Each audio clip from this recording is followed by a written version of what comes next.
So welcome back. Today we're going to talk about a topic everyone is quite interested in, which is account takeover fraud. And a specific variant of that, which is a pretty common one, credential stuffing. But maybe a little bit before we unpack how does that occur, what are people trying to go after by compromising someone's account? What are the key things a fraudster's after there? So what are you trying to do when you do an ATO, an account takeover? Let me say this.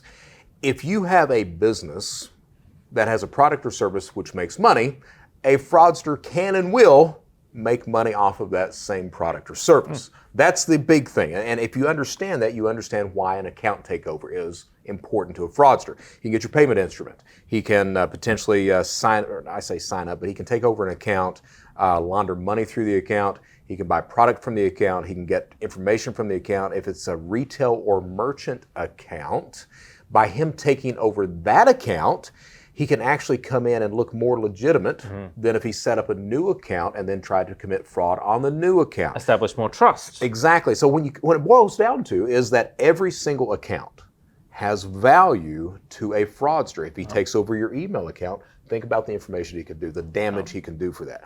If he takes over your bank account, oh my. If he takes over your investment account, and I used to do that when I was a criminal, take over people's investment accounts, sell their investments, send that money to a bank account that I controlled. So there are different ways that you can take over an account, and I'm sure you can speak to that. Yep. Well, yeah, I mean, I guess to that point, so credential stuffing is really one of two ways to compromise an account. You've got social engineering, right, and you've got let's just try and break into the account by people, unfortunately, reusing passwords. Sadly, everyone does this, which is why it's a big issue. Well, I don't know if you knew. Well, of course you know. 80% of everyone on the planet uses the same password and login. Well, not the literal same, but yeah, they're reusing similar ones. Very similar. Yes, and they use tools like OpenBullet or Sentry MBA, which are basically free to download tools, community maintained. Right. You set it up, you point it at a login, and you pass in credentials. You can buy credentials. And just because you kind of set it and went with it, but people don't understand that a lot of the tools that are used are legal tools that are just repurposed for criminal activities. That's right. Which is great, isn't it? For the adversaries. Is for the criminals. Not so good for us. Right. We'll try to stop it. So really the way you want to think about things like credential stuffing is, of course, the adversaries doing the math as to how many requests do I need to make to successfully compromise a small number of those accounts. That small number of accounts is going to, on average, have a number of dollars associated with it. There's a sum they got to do there. And really the best way to discourage them is to make the math not work in their favor. So put things, checks and balances. You've got things like IP velocity checks. You can do things like device fingerprinting. Of course, there's ways for adversaries to invest to get around those things. They can buy proxies. They can invest in better software that can manipulate fingerprints. You can apply friction like multi-factor or capture challenges. Really a number of different ways you can tackle that one.